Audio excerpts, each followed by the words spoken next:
책 한 권을 소개합니다. 2016년에 출간된 세종의 서재라는 책인데요. 이 책의 부제가 참 매력적입니다. 세종이 만든 책, 세종을 만든 책. 여러 문헌 전문가들이 세종시대를 연구하면서 세종을 위대한 왕으로 만든 책을 연구하고 소개한 책입니다. 독서광 세종을 조선 최고의 성군으로 만드는 데 있어 가장 많은 영향을 끼친 4권의 책이 소개되는데요. 그중 하나가 바로 대학연의입니다.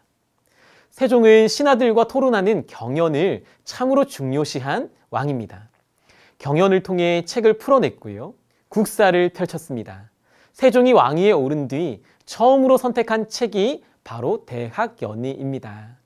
재위 기간 중 국비를 들여 간행할 정도로 이 책에 애착을 가졌죠. 대학연의는 하나의 해설서입니다.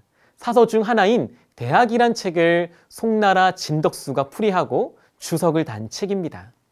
대학을 조리면 삼강령 8조목이 되는데요. 삼강령은 대인이 되기 위해 지녀야 할 3가지 목표입니다. 그리고 8조목은 목표를 이루기 위한 8가지의 핵심 가치, 실천 사항입니다. 오늘은 8조목에 대해 잠시 생각해 보겠습니다. 여러분, 수신제가 치국평천하라는 말을 많이 들어보셨죠? 천하를 다스리려면 자기 몸, 그리고 가정, 나라를 먼저 든든히 세우라는 말입니다. 이게 바로 8조목의 뒤에 있는 하위 4항목입니다. 근데요, 여러분, 우리가 곧잘 놓치는 게 있어요. 천하를 평탄하게 다스리려면 자기 몸부터 닦아야 한다고요? 8조목의 이 4항목 이전에 4개의 항목이 더 있다는 사실을 아십니까? 수신 이전에 4항목이 있습니다. 어디선가 들어본 용어일 겁니다.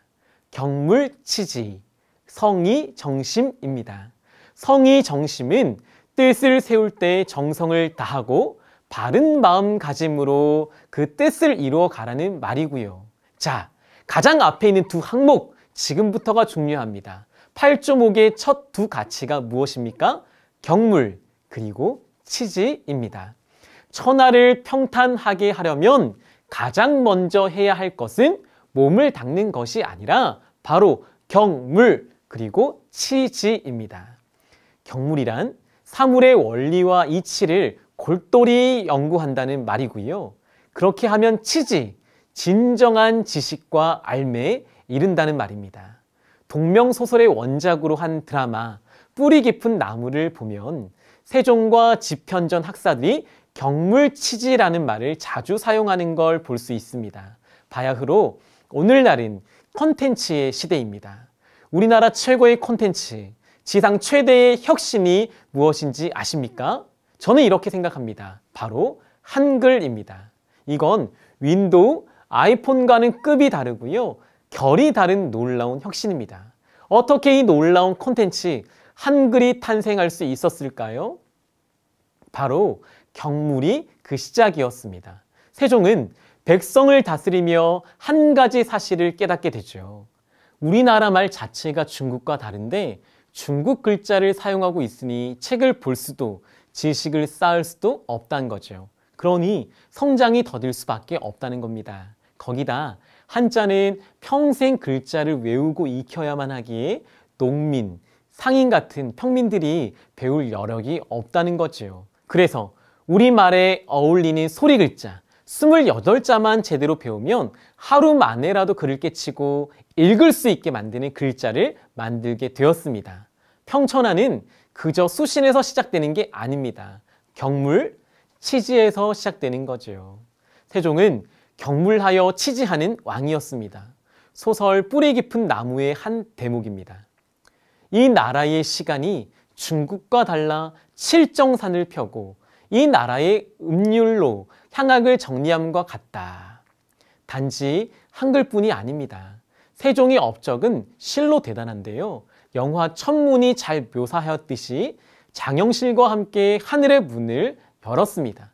하늘과 별을 연구하여 조선의 시간을 열었고요.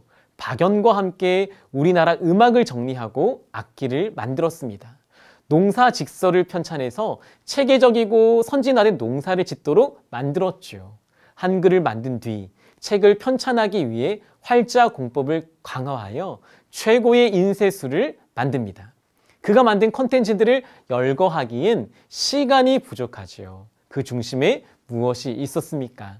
집현전이 있었습니다. 집현전 학사들이야말로 세종과 함께 경물치지를 하는 사람들이었습니다. 그저 개국공신이란 명분으로 부와 명예를 취하고 신분제를 악용하여 자기 이득을 취하는 당시 사대부와 관리들과는 달랐습니다. 끊임없이 경물, 즉 생각하게 만들었습니다. 생각하기 위해 끊임없이 책을 읽었지요. 집현전 학사들에게 책만 보라고 사가 독서라는 긴 휴가까지 주었습니다. 세조는 사가 독서를 폐지합니다. 이유는 간단하죠. 책을 보고 쉬는 게 눈에 가시처럼 보였으니까요. 그러나 세종의 눈은 달랐습니다. 책을 읽고 고민하고 경영과 같이 토론한다면 이 시대를 해결할 해법이 보이기 때문입니다. 가만히 살펴보면 오늘날에도 사가 독서가 있습니다.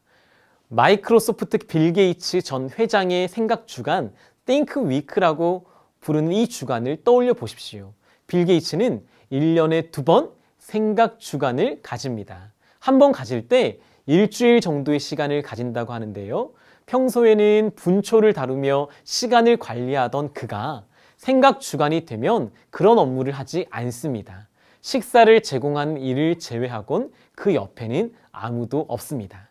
자신의 머릿속 고민을 해결해 줄 100권 이상의 논문, 그리고 몇 주간 걸쳐서 선별한 책들을 가지고 가서 읽습니다. 책과 논문을 읽고 주요 자료들을 살피며 생각하고 또 생각합니다. 거기서 이 시대를 아우르는 콘텐츠, 사업 아이템이 탄생합니다. 로지카, 논리가 무엇이라고 했습니까? 로지카의 어근, 로그는 생각하고 말하는 것입니다. 논리의 논자 역시 말씀 언과 생각윤의 합성어라고 했습니다. 여기서 생각윤의는 어떤 뜻이 있었나요? 한자 생각윤회는 책을 펴다라는 뜻이 있었습니다. 책을 펴야 생각이 나오기 때문이죠. 독서해야 경물할 수 있습니다. 경물해야 진정한 깨달음을 얻게 되고 그 깨달음의 정성과 바른 마음을 포개면 평천하할 수 있는 리더로 준비되는 거죠. 이제까지의 과정을 정리합니다. 논리란 무엇입니까? 책을 펼쳐 고민하고 정리한 생각은 입과 손을 통해 아웃풋된다는 말입니다. 그건 그저 논리적이다, 말 잘한다에 머무를 수준이 아니죠. 깊은 고민과 생각은 결국 경물로 이어지고 치지로 발전되며 더 나아가 이 시대, 즉 평천하를 위한 해법을 마련할 단서를 제공합니다. 이제 여러분이 경물하고 치지하여 평천하할 시간이 되었습니다. 부디 경물하고 치지하는 여러분이 되시기를 축복합니다. 이상입니다.